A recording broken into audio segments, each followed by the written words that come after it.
Chapter 1. A big day for Ricky. Ricky wakes up and looks out of his bedroom window. It's a nice, sunny morning. The sky is blue. He sits up in bed and remembers that this is an important day for him. Today is the day, he says to himself. Today I'm going to try out for the basketball team. Ricky's school, Howard High, has the best basketball team in the state. They win every game that they play. They also have the best coach, Mr. Bergman. Training with Coach Bergman is difficult and tiring. He makes the team practice every day after school and twice on the weekends. He's a tough coach, but that's why the Howard Hawks are the best. All the boys want to be on the team, and today Coach Bergman is going to choose the players for next season. Ricky's a good player, but he's only a junior, and there are a lot of senior boys who want to play too. Ricky's mom interrupts his daydreaming. Ricky, time to get up, she calls from the kitchen. Yeah, Mom, Ricky answers. He jumps quickly out of bed. He has a shower and goes downstairs. His father is at the stove cooking breakfast and his mother is making coffee. Good morning, Ricky.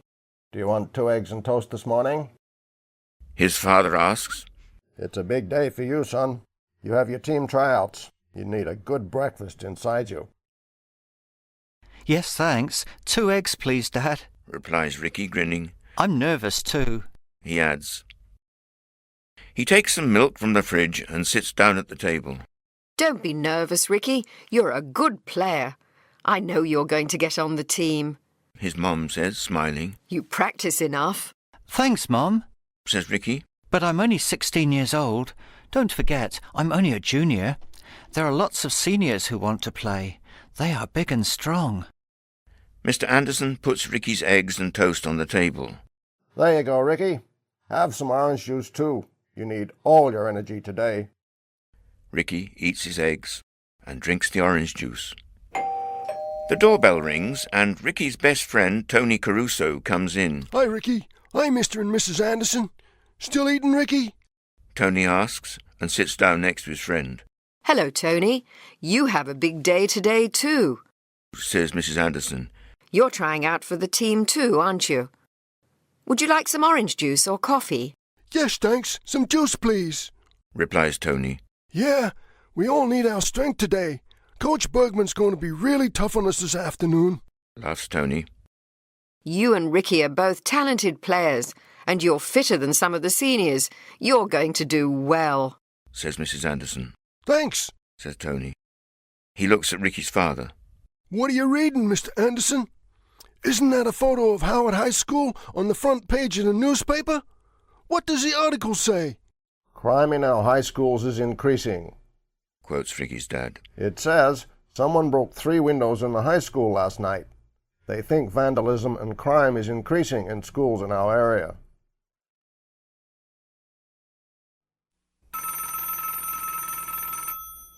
At that moment, the phone rings. Mrs. Anderson answers it. Yes, he is. Just a minute, please. Ricky, it's for you. It's Stacy. Stacy is Ricky's new girlfriend. She's in his class at Howard High. She's the prettiest girl in their year and she's intelligent. Ricky likes her a lot. Hi, Stacy. Ricky laughs. What? Oh, thanks. We need some luck. Yeah, see you at school. Bye. Stacy's a great girl, Ricky. You're really lucky, says Tony. Ricky is a bit embarrassed. He doesn't like to talk about his girlfriend in front of his parents. Yeah, I know, Tony. Your girl, Trish, is nice too, he says. Listen, we want to go to a movie this weekend.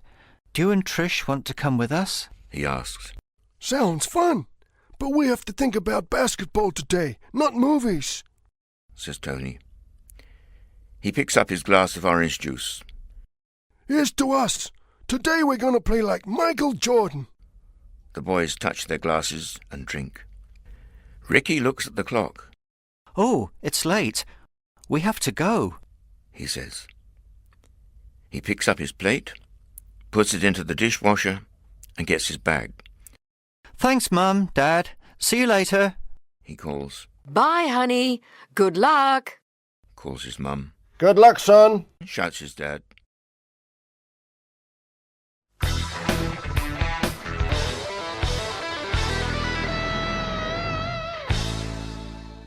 Chapter 2. Mysterious Messages. Ricky and Tony get off the school bus and walk towards Howard High. They're both very tense and excited. They talk about the tryouts all the way, It's going to be hard to study today. says Ricky. I'm too excited. And we have an English test this morning too. Yeah, I know. It's going to be difficult. Says Tony. They walk to their lockers to get their books, Hey, Tony, look. says Ricky. There's a note on my locker door. What does it say? Tony asks him. Ricky opens the note and reads it aloud. Don't go to basketball practice today. Something bad is going to happen. Ricky looks at his friend, puzzled. What does it mean, Tony? I don't know. Says Tony. It's probably just a joke. Maybe someone wants to frighten you. Maybe someone wants to make the team and doesn't want you to come to the tryouts. Forget it, Ricky. He opens his locker. A note falls out onto the floor. Hey, Ricky, I have a note too. He says, surprised. He reads his note to Ricky. Basketball is for men, not boys. Don't try out for the team or something bad is going to happen. Who's sending these notes? Who wants to threaten us? Asks Ricky. I don't know, but I don't like it. Replies Tony. Hi, Ricky. Says a friendly voice then. And Stacey Johnson walks over to their lockers. She is tall, with long blonde hair and blue eyes. She is smiling at Ricky. Hi, Ricky. Hi, Tony. How are you? She says. She gives Ricky a hug. Oh, hi, Stacy. Replies Tony. Great. How are you? What's the matter? She asked then, seeing his worried expression. Is something wrong? Oh, it's probably nothing. Says Ricky. We found 2 notes in our lockers. Says Tony. We think it's a joke, but Can I read them? Asks Stacey. She looks at the notes. I don't think this is a joke. Let's tell the principal. Hey, wait a minute. Replies Ricky. We don't need to do that. I think Tony is right. The notes are jokes. I'm not scared. Let's forget them. Ricky, these notes aren't jokes. Says Stacey. Someone wants to frighten you. But why?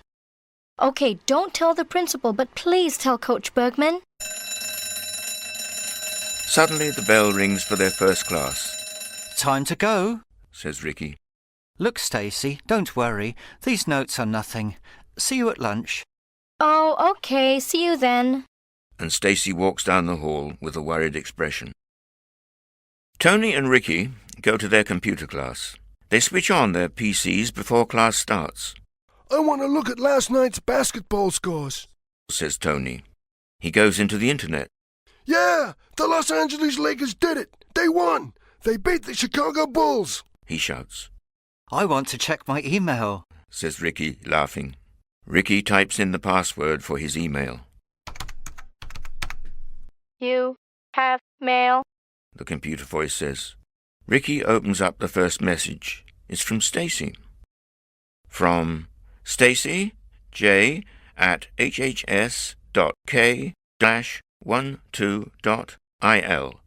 to Ricky A at hhs.k-12.il. Subject, good luck. Message, hi Ricky. Just a note to say good luck today at practice. See you at school. Love, Stacey. He opens up the second message. From Caper at whosemail.com to Ricky A at hhs.k-12.il. Subject, warning. Message, don't go to practice today or something bad is going to happen. Tony, look. Ricky whispers as their teacher comes in. It's another mystery message. Wow, this is weird. Replies Tony. Who is Caper? I don't know. The message doesn't come from our school. Look at the email address. Quick, check yours and see if you have any messages from Caper. Tony types in his password.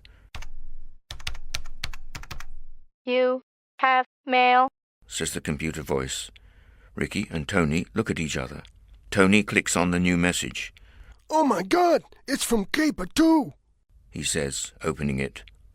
From Caper at whosemail.com to Tony C at hhs.k-12.il. Subject, warning. Message, don't try out for the basketball team today. This is your final warning. What are we going to do? Asked Ricky. I don't know, Says Tony. but I know one thing. These stupid messages aren't going to stop us. We're going to go to basketball practice tonight, and we're going to try out for the team, and nobody is going to stop us.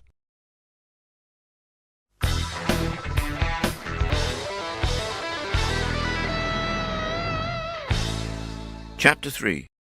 The Basketball Tryouts. It's lunchtime.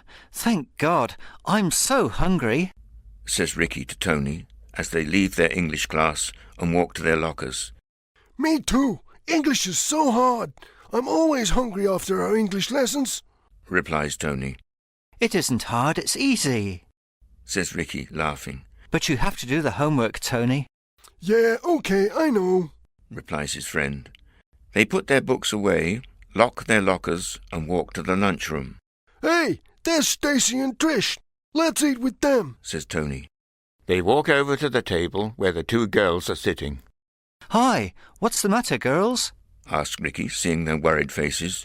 Ricky, we're scared. Replies Stacy. About what? Asks Ricky. About those notes you and Tony found in your lockers. Says Trish. Please show them to the principal. Says Stacy. They could mean trouble. Oh, girls, it's nothing. Says Tony. It's just a bad joke. Just then, two tall senior boys stop at their table. Hey, Anderson. Hey, Caruso. Are you trying out for the team today? Kyle Martin asks them. Yeah, and I'm going to make the team too. Replies Ricky, laughing. Oh, yeah? Well, watch out, kid. You don't want anything bad to happen today, eh? Says the other senior, Pat Jones, with a nasty smile. Pat and Kyle walk away, laughing, to go sit at another table. I don't like Kyle Martin and Pat Jones. They're bullies. They always make trouble. Says Trish, uncomfortably. Do you think they wrote the mysterious notes? Asks Stacy. Remember what Pat said. You don't want anything bad to happen today. The same words as your note, Ricky. No, I don't think they wrote the notes. Replies Ricky. They're creeps, but they just want to play basketball. Writing notes and sending emails is not their style. Sending email threats? What do you mean? Says Stacy, looking at him. Oh, nothing, honey. Forget it. Replies Ricky quickly as he sees Tony's expression. Let's talk about something else. Says Tony. What movie do you want to see this weekend, girls? After school, Ricky and Tony go to the changing rooms to get ready for the basketball tryout. While they are putting on their sports clothes, Pat Jones comes in. He pushes Ricky roughly. Ricky falls against the lockers. Hey, watch out, Pat. Shouts Ricky angrily. Why, what are you going to do, kid? Pat laughs and walks out of the changing room. Forget it, Ricky. Says Tony calmly. He wants you to get angry. He wants you to play badly so you can't get on the team. Yeah, you're right, Tony. He's a moron. Says Ricky after a moment. Come on, let's go out there and show them who's the best. Ricky and Tony walk out onto the basketball court, grinning. Okay, everyone, onto the court, shouts Coach Bergman. 25 boys get up and run onto the basketball court. 25 boys want to be on the team, but only 12 boys are needed. Everyone is nervous. The players practice for an hour. Finally, Coach Bergman shouts, Okay, we're going to play a game now. I want to watch you play so I can choose the boys to be on the school team. Play hard and play well, boys. Good luck. Tony and Ricky and 3 other boys are in Team A in the white shirts. Pat Jones and Kyle Martin are in Team B with some of their friends. They're wearing the red shirts. Coach Bergman blows his whistle and shouts, "Let's play!" He blows the whistle again and the game begins. Tony takes the ball and throws it to Ricky. Ricky dribbles down the court, dodging his opponents to the basket. He plays the ball well. He sees Pat Jones coming towards him and tries a shot at the basket. It's a good shot, but he's too far from the basket. He misses. Tony catches the ball on the rebound and shoots. Swish! The ball goes straight into the basket. 2 points for Team A. Kyle Martin catches it and runs off down the court. He crashes into Tony, who falls to the floor. "Hey, Martin, watch out!" shouts Coach Bergman. Sorry, Coach, Shouts Kyle, but Ricky sees him look at his friend Pat and grin. The teams play for 15 minutes. In the end, Team A wins by 16 points to 12. What do you think? Asks Ricky, as he wipes his face with his towel. I don't know. It's going to be a really difficult decision for Coach Bergman. I sure hope we make the team, Ricky. Replies Tony. Me too. Says Ricky. Anyway, Tony, one thing's sure. Those mysterious messages were just a joke. Nothing bad happened at the tryout. No, it didn't. Not yet. Says Tony.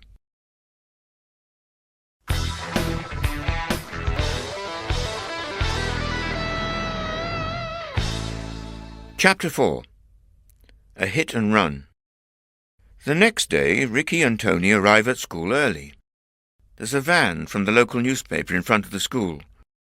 2 journalists are talking to a group of students outside the school gates. Why are those news reporters here? Asks Ricky, surprised. I don't know. Replies Tony. Look, Trish, Stacy, and Mr. Stockton are talking to them. Let's find out what's going on. Mr. Stockton, we're doing another news article about the increasing problem of crime in our high schools. Is there a lot of crime at Howard High? One news reporter is asking the principal. Mr. Stockton says, "No, we don't have much crime here. Sure, we have some vandalism, we have some minor discipline problems. A few students have truancy problems, but there's nothing major. I think our students feel safe here. Stacy and Trish, do you feel safe at this school?"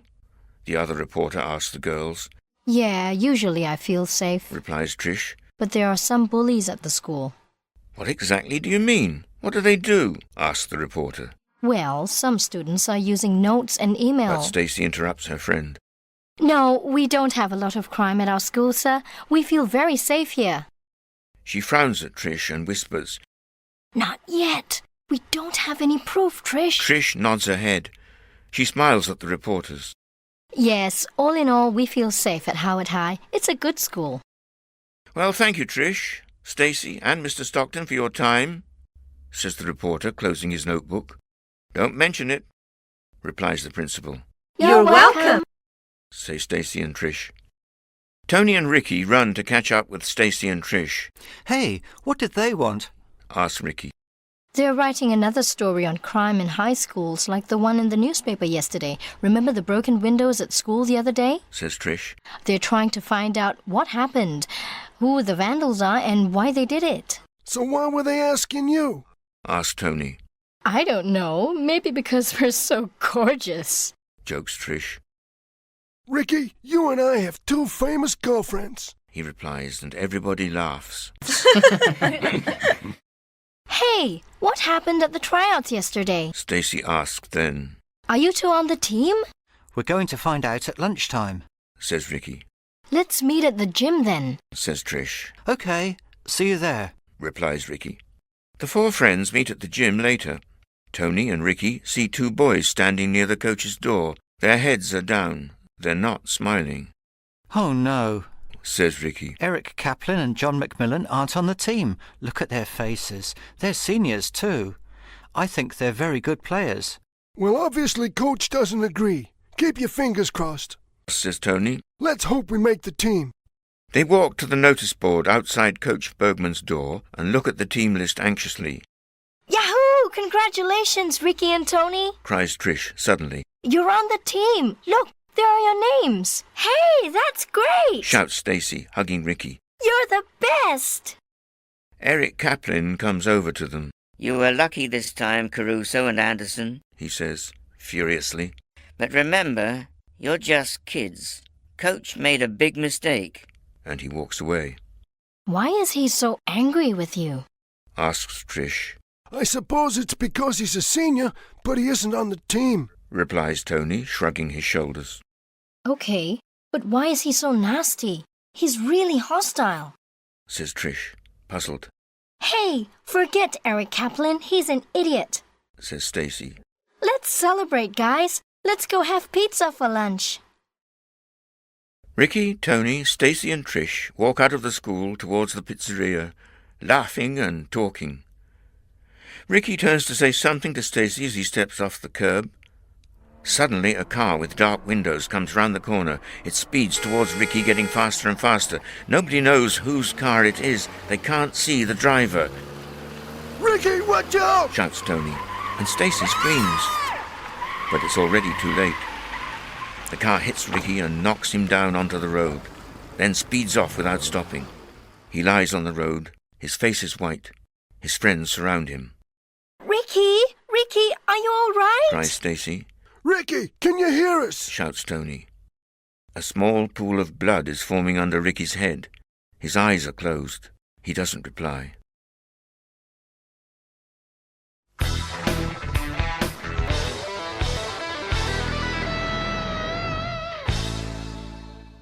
Chapter 5. Emergency. Ricky, can you hear me? Asks Mr. Stockton. The principal kneels next to Ricky and puts his hand on his head. Ricky is lying on the ground, but he isn't moving. His eyes are still closed. Stacy, call Ricky's parents and tell them about the accident. Tony and Trish, ask for an ambulance. Ricky needs to go to the hospital. Stacy uses her cell phone to call Mr. and Mrs. Anderson. Trish runs into the school to call the hospital, but she can't find a telephone. She stops one of the students and says, Please help me. This is an emergency. We need an ambulance. Can I use your cell phone? The girl looks shocked. She gives Trish the phone. Hello? 911? We need an ambulance at Howard High School immediately. There's been a road accident. It's an emergency. Please hurry. Ricky, can you hear me? Asks Mr. Stockton again. He looks at Stacy. Stacy, you try. He knows your voice, he says. Many of the students are coming out from the school now. They stand together, pointing at Ricky and talking. What's the matter? Asks one girl. Ricky Anderson had an accident. A car hit him. Replies another girl. Is he dead? Says the first. Oh, God, I don't know. But he isn't moving. Stacy is trying to talk to Ricky. She's crying, but she tries to make him hear her voice. Ricky, can you hear me, honey? Ricky, it's Stacy. Please, say something. Mr. Stockton looks carefully at Ricky. He's breathing normally. I don't think he's hurt badly, but his head is bleeding. He could have a concussion. Mr. Stockton looks at the crowd of curious students. Did any of you kids see the accident? He asks. Yes, me, Says Charlie Bell. A red car came out of the parking lot very fast. It went straight at Ricky and knocked him down. What about the driver? Asks Mr. Stockton. Who was it? I don't know. The car had dark windows, but I think there were 2 people in the car. Replies Charlie. Did you recognize them? Asks Mr. Stockton. No. Sorry, Mr. Stockton. Replies Charlie. Suddenly, Ricky moves a little bit. He groans. Oh, my head hurts. He says. Oh, Ricky, you're okay. Cries Stacy. She holds his hand. She's crying. My leg. I can't feel my leg. Ricky says weakly. Help me, please. Tony kneels down next to his friend. Ricky, listen, don't move. The ambulance is coming. Your parents are going to the hospital. He says. Ricky is very weak. He can't speak, but he nods his head. The ambulance drives up to the school, its siren flashing, and 2 paramedics get out. Move, please, kids, says one of the men. We want to talk to the boy. What's your name? The paramedic asks Ricky while his colleague examines him carefully. Ricky Anderson. Replies Ricky very quietly. He tries to move and groans with pain. No, don't move, son. Where's the pain? Asks the paramedic. In my head and in my leg. Replies Ricky. What happened? Asked the other man, looking at Mr. Stockton. It was a hit and run, says Mr. Stockton. A car knocked him down, then drove away. In that case, we must inform the police, replies the paramedic, pressing a number on his cell phone. They put Ricky on the stretcher and take him to the ambulance. Stacy gets into the ambulance too. Ricky, don't worry. You're going to be okay. I'm going to the hospital with you. She holds his hand. Are you a relative, miss? Asks one of the men. No, but... begins Stacy. I'm sorry, miss, but you can't come in the ambulance, says the paramedic. Stacy gets out again. She's very upset. Don't worry, Stacy. We're going to the hospital, says Tony. Come on, we can go by bus. Trish, Tony and Stacy are shocked by Ricky's accident. They sit in silence on the bus. All of them are thinking that maybe it wasn't really an accident. We have to find the driver of that red car, says Stacy. I'm sure he has some connection with the notes and emails you guys got.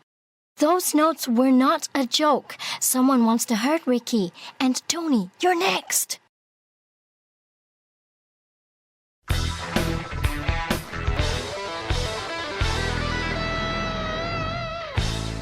Chapter 6. In Hospital.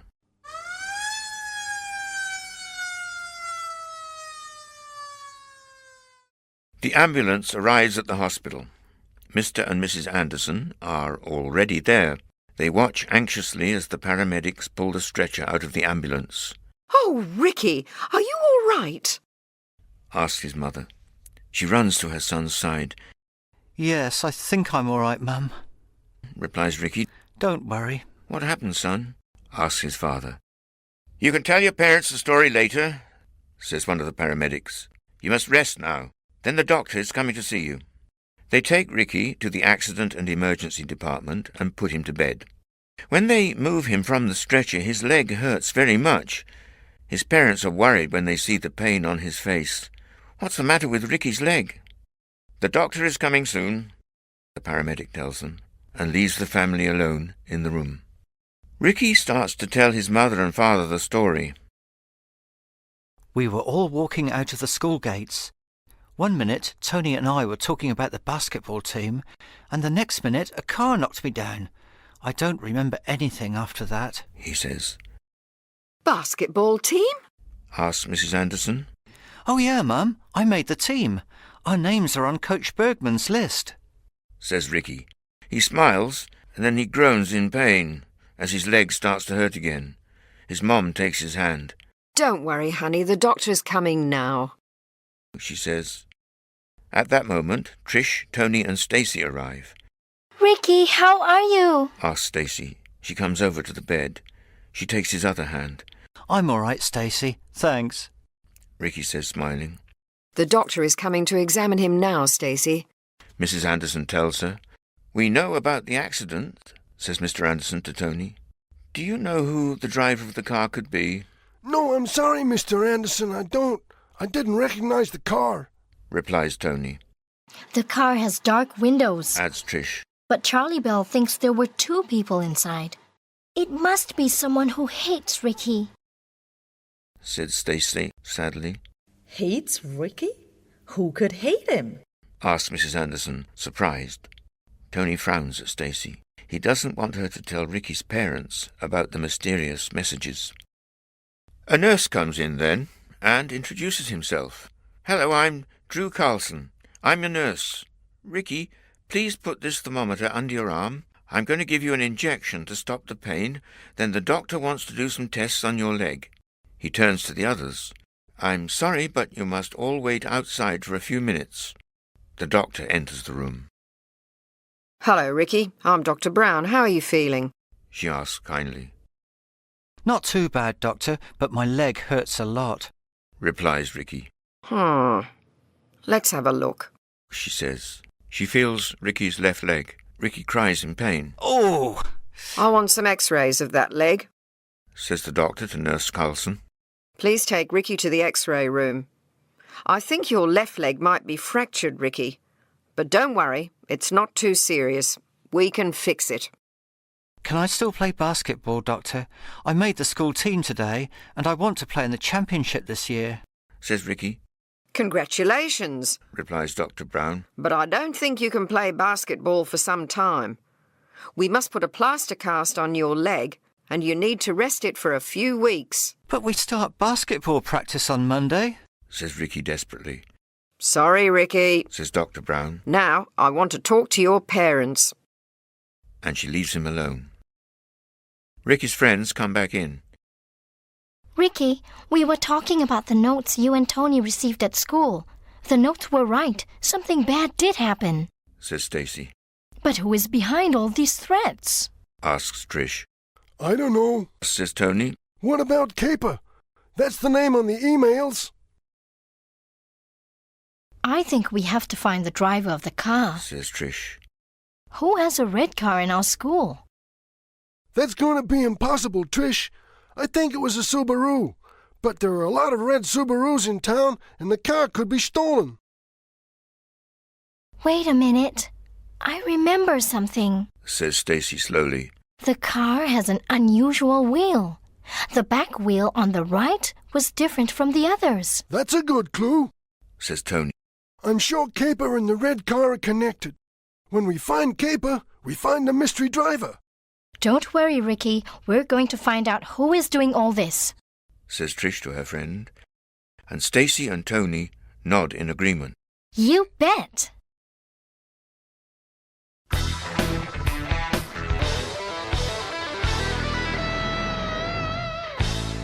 Chapter 7. More from Caper. The next day, Ricky comes home from the hospital. His friends telephone him from school. Stacy puts her phone on speaker so that they can all talk to Ricky and hear him. Hi, Ricky. It's us. How are you? Asks Stacy.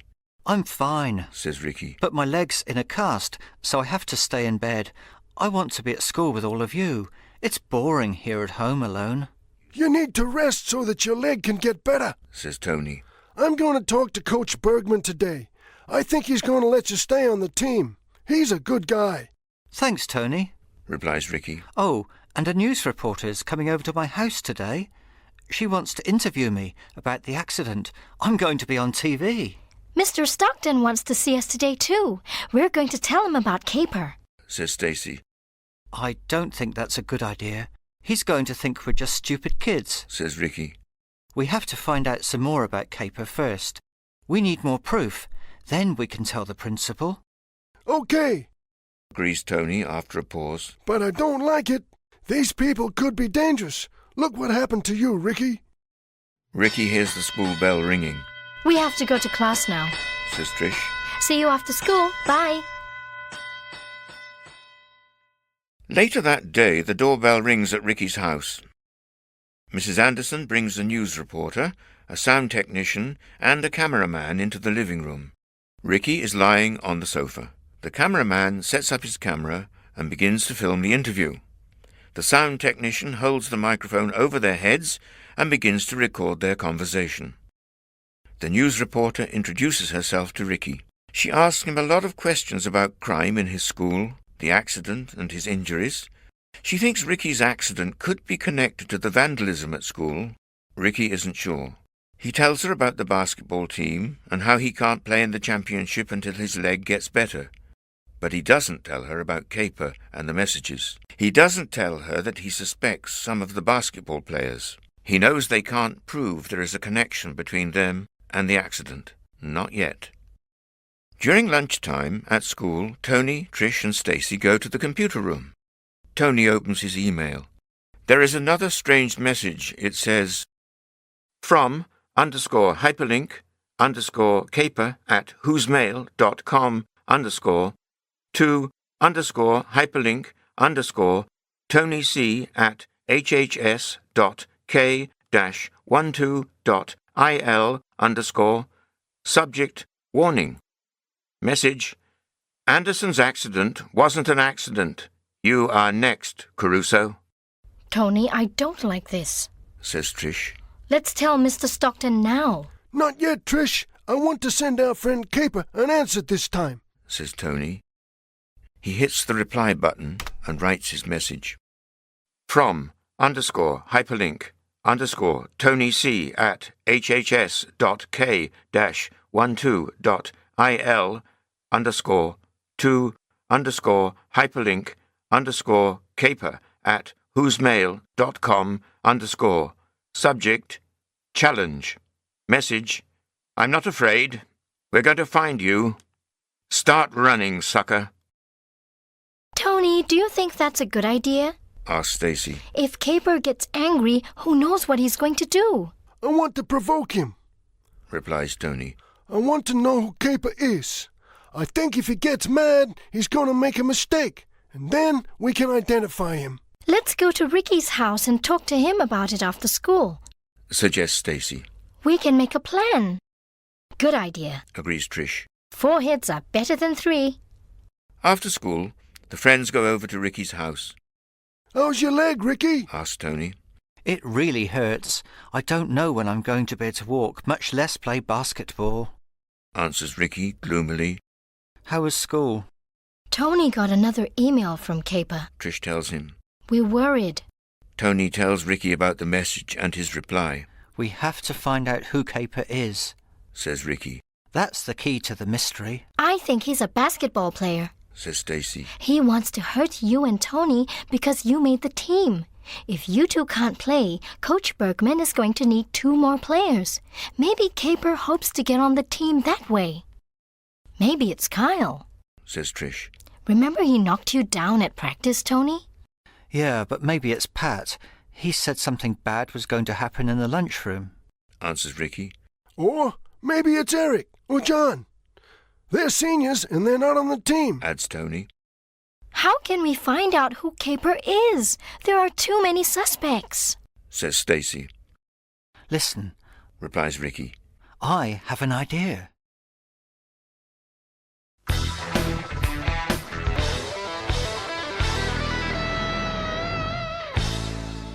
Chapter 8. Ricky's Plan. His friends listen carefully as Ricky explains his plan. I want to have a party. I want to invite all the players for the tryouts. Maybe one of the players knows something about the messages and the accident, he says. Do you think Caper is going to come? Asks Stacy. If he's one of the players, he's going to be invited, replies Ricky. I think it's a dangerous idea, says Trish. This Caper is a dangerous person. He could do something to hurt you or Tony at the party. But we want to find out who Caper is, answers Tony. He wants to stop us from playing basketball, but I'm not going to let him. The friends plan the party. They're going to have a lot of food and drinks. They're also going to have music and dancing. The party is going to be in Ricky's backyard. Tony says he can bring his new CD player, and Trish and Stacy are going to buy the food. Ricky makes a list of 25 people to send invitations to. The friends write the text of the invitation together. It says, You are invited to Ricky's Get Well Soon and birthday party on Friday, February the 4th at 9 p.m. where Ricky Anderson's house, 495 Columbus Drive. Saturday night comes at last. Everything is prepared for the party. There are hot dogs, burgers, salads and chips.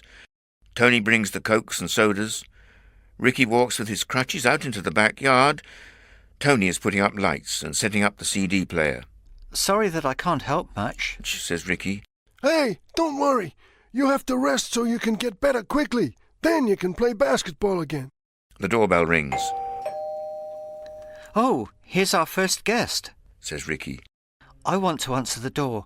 Remember our plan, everybody? The others nod. They are going to try to find out about Caper by talking to the players during the party. They need to know who is jealous of Ricky and Tony and who drives a red Subaru. They also need to find out who uses email a lot. Could the name Caper be a code word for something? The friends all feel excited and tense. What's going to happen tonight? 2 of the basketball players from the team are at the door. Hi, Ricky, Says Anthony. Good to see you. How are you? We missed you at practice. I miss it too, but Tony always tells me about it. Replies Ricky. You guys work hard. The party's out back in the yard. Have fun. Later, Stacy is talking to Ricky when the bell rings again. Oh, hi, Pat. Hi, Kyle. Nice to see you. Come in. The party's in the yard. Thanks, Anderson. We're here with Eric Kaplan and John Roberts. I don't see them. says Stacy, looking out into the street. Where are they? Oh, they're parking the car. Replies Pat, looking away. In the next street? Asks Stacy, incredulously. Oh, Eric's car makes a lot of noise, so he's parking it in the next street. Replies Kyle quickly. He doesn't want to annoy your neighbors. That doesn't sound like Eric Kaplan at all. Thinks Stacy. He's not usually so considerate. Eric and John arrive soon after and join the rest of the party. The music is playing loudly, and a lot of people are dancing. Trish notices Eric and Pat talking together in a dark corner of the garden. She looks around to see if anyone is watching her, then goes around the trees behind them so that they can't see her. She goes nearer and listens to them. They don't suspect anything. Eric is saying. They're too stupid. Well, it was a risk to bring the car tonight. That wasn't clever, Eric. Replies Pat. I parked it in the next street so they can't see it, and the mechanic is going to change the wheel on Monday. No one will recognize my car then. Says Eric. I hope not. We could get into trouble. Pat is nervous. Hey, don't worry, Pat. Anderson isn't going to play basketball again, and we're going to stop Caruso too. Replies Eric. Let's go back to the party before someone notices us. Pat says. Trish quietly comes out of the shadows and goes over to Tony. Tony, quick! Get Stacy and Ricky and meet me in Ricky's room in 5 minutes. I have something important to tell all of you. The four friends are sitting on Ricky's bed looking expectantly at Trish. What is it, Trish? Asks Stacy. I think I know who the driver of the red car is. Replies her friend. Who? Asks Ricky. Eric Kaplan. Now he wants to stop Tony too. Tony's face is white. How do you know that, Trish? He asks. I heard them talking in the garden. They didn't see me. She explains. What are we going to do now? Asks Stacy, afraid. I don't know yet. Replies Ricky. Let's go back to the party before they notice we're not there. Perhaps we can catch them out if they think we don't know anything.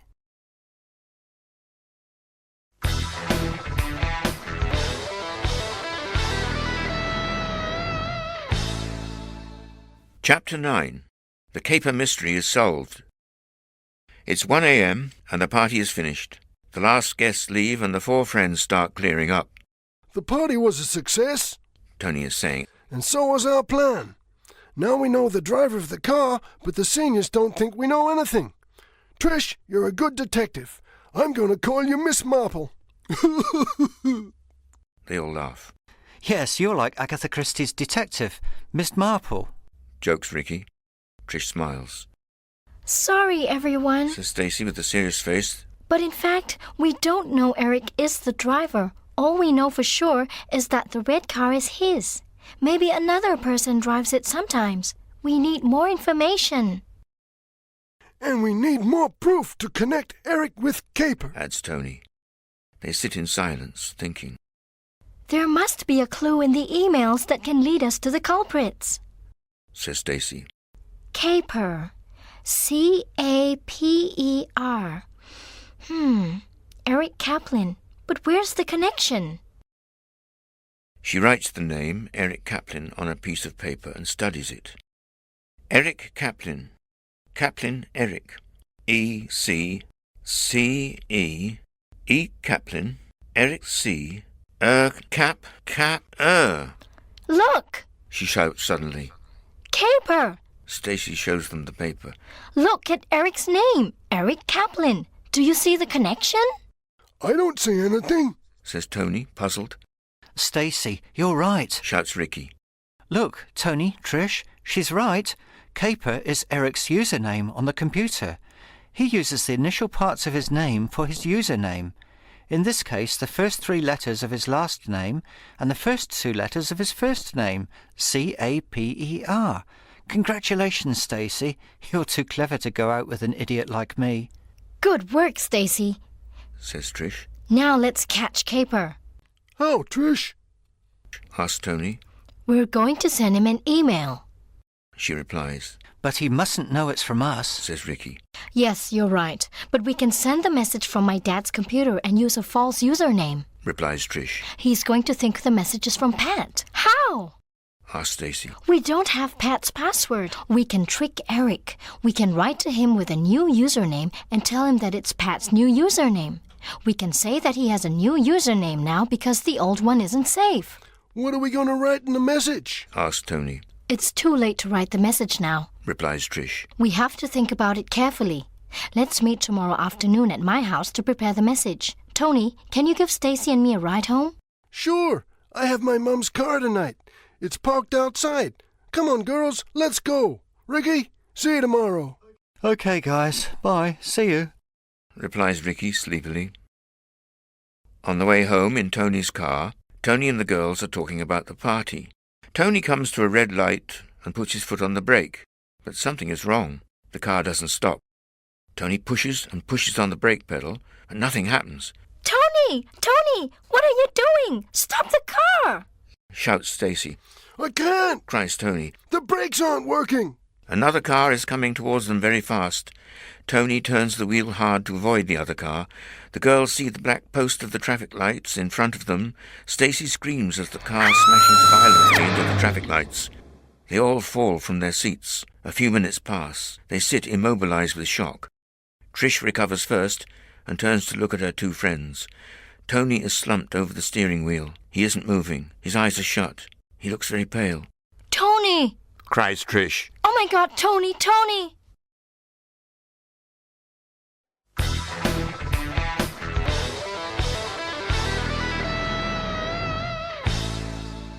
Chapter 10. A Close Call. Tony! Tony! Are you all right? Repeats Trish, shaking him.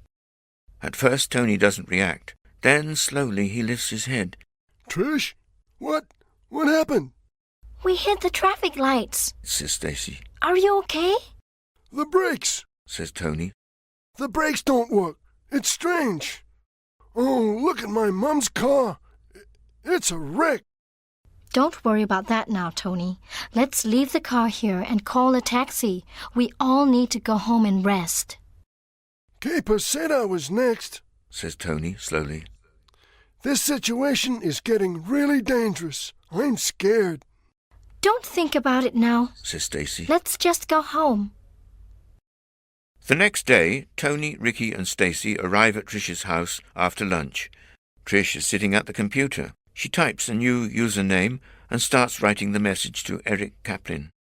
_hyperlink_caper@whosemail.com_ from _hyperlink_coolguy@whosemail.com_ subject change of username.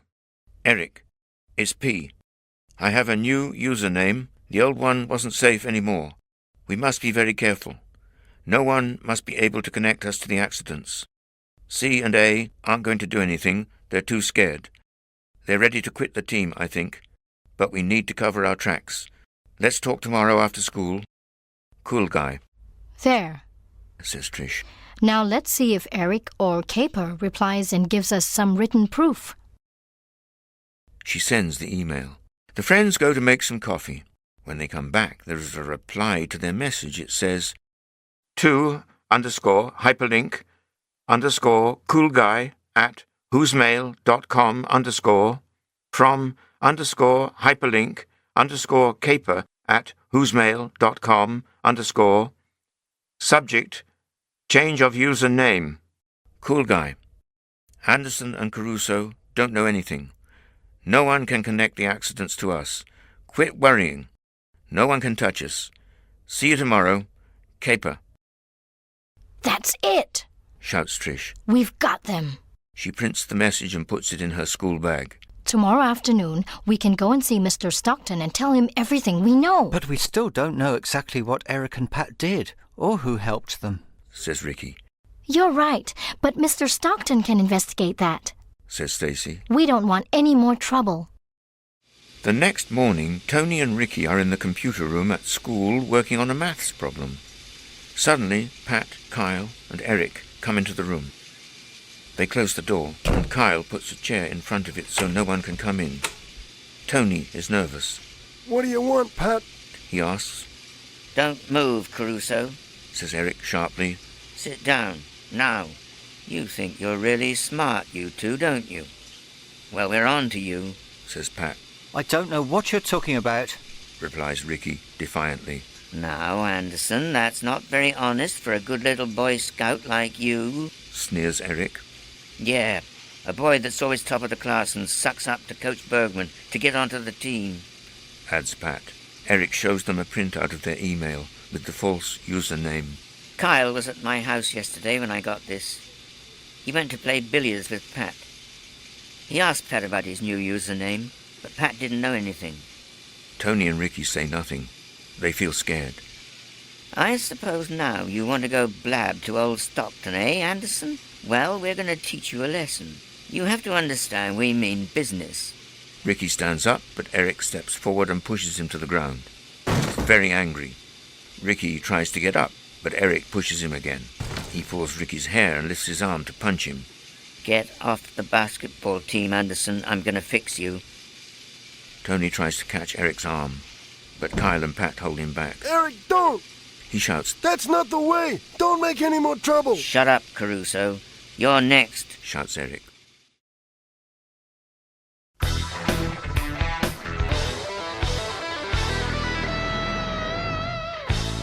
Chapter 11. Return to the team. Suddenly they hear voices in the corridor outside. Ricky sees Stacy's face at the glass panel in the door. Someone tries to open the door from the other side. Kyle shouts to Pat to help him keep it shut. Eric is too angry to notice. He hits Ricky on the head. Ricky is on the floor. He can't get up because of his leg. Then he sees his crutches next to the computer table.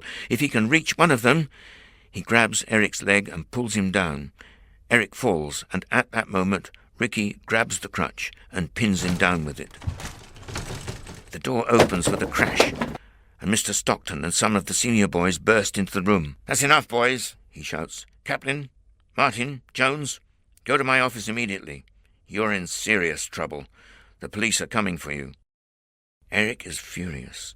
As the seniors lead him and the others away, he shouts at Ricky and Tony. I'm going to finish you. I'm going to break your other leg, Anderson, and yours too, Caruso. Later the four friends are in the lunchroom at school when Mr. Stockton walks over to the table. He smiles at the four students. "Kyle, Pat and Eric are not going to be in school for a while. The police are investigating their part in Ricky's accident and the problems with Tony's mom's car. Kyle and Pat aren't going to play basketball this year. Coach says he doesn't want troublemakers on the team." He turns to Ricky. "I see you don't have your crutches anymore, Ricky," he adds. "When are you going to start basketball practice again?" Well, the doctor says my leg is much better. I can start playing again next month, replies Ricky. "That's good. But take it easy. You don't want to hurt your leg again," says Mr. Stockton. "Now, there's a newspaper reporter in my office who wants to talk to you. He wants to do a story in the local newspaper about Eric and your accidents. Come to my office in 30 minutes. Stacy, Trish, you two girls, too." Later in the afternoon, Ricky and Tony are in the locker room. Tony is getting ready for practice when Anthony comes in and talks to them. Kyle Martin and Pat Jones are off the team. Coach says I'm on the team. I'm going to play in the game on Friday night. That's great, Anthony. You're a good player. You deserve it, says Ricky, smiling. I hope your leg gets better and you can start playing again soon, Ricky, replies Anthony. We're going to be a fantastic team this year. They walk out onto the basketball court. Ricky sits down to watch the practice session. He thinks, "Now all the trouble's finished. I just want to play basketball."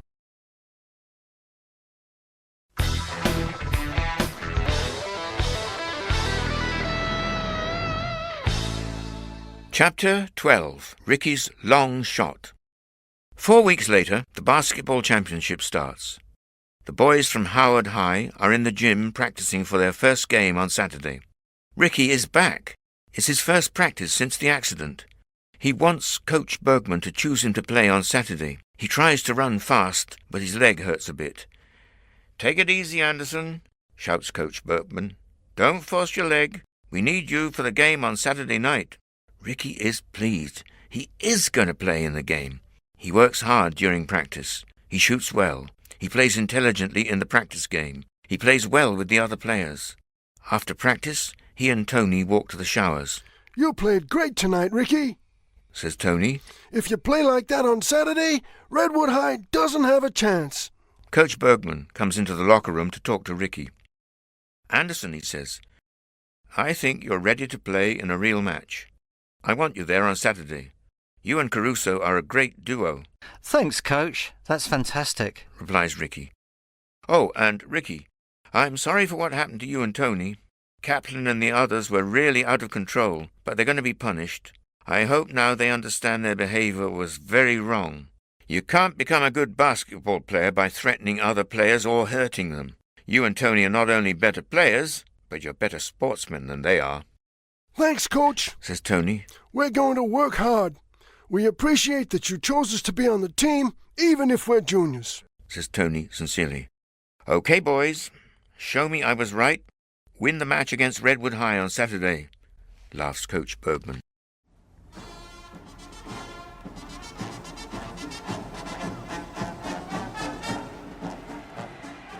It's Saturday night, and the arena is full. There are a lot of people watching the game. The band is playing loud music, and the cheerleaders are dancing with their pom-poms. The two teams run onto the court. They practice shooting and throwing the ball. Then the buzzer sounds, and the game begins. Coach Bergman calls his players into a group. "Well, guys, this is our first game of the year. Redwood has a good team. It's going to be a tough match. Do your best." All the players nod. They join hands in a circle and shout, "Go, go, go! Fly high, Howard Hawks!" The crowd jumps to its feet. Everyone's clapping and shouting. Some people wave flags with pictures of hawks on them. The team feels the energy of the crowd. They are excited and tense. They want to win. At half-time, the score is 46-40 for Redwood. Both teams are playing very well. At the end of the second half, the score is even at 63-63. There are only 15 seconds left. The crowd is wild with excitement. Coach Bergman calls a timeout. "Okay, boys, we only have one more shot. Anderson, do you want to take the shot?" You bet, Coach. Ricky replies. "Okay then, do all of you remember the setup?" "Yes, Coach," the players say. The buzzer sounds. They go back onto the court. Tony passes the ball to Anthony, who throws it to Don. Don dodges two Redwood players and passes it to Ricky. Ricky jumps, takes aim quickly, and throws the ball at the basket.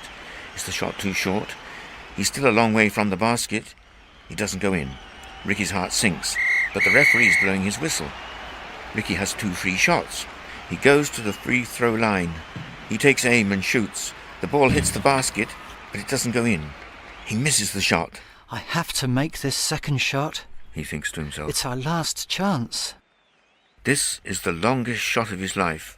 He takes a deep breath, fixes his eye on the basket, and shoots. The ball goes around the edge of the basket twice. He thinks, "Go in, please go in." Then the ball drops. It's in. Ricky scores. The crowd goes crazy. The Hawks win the game by 1 point. Players carry Ricky on their shoulders around the arena, and the crowd shouts and cheers. He sees his parents standing, waving to him. They are very proud. He sees Stacy jumping and cheering, and Trish next to her. He knows that this is the happiest moment of his life. After all the difficulties he had before this game, now he knows it was worth it. The day he played the long shot.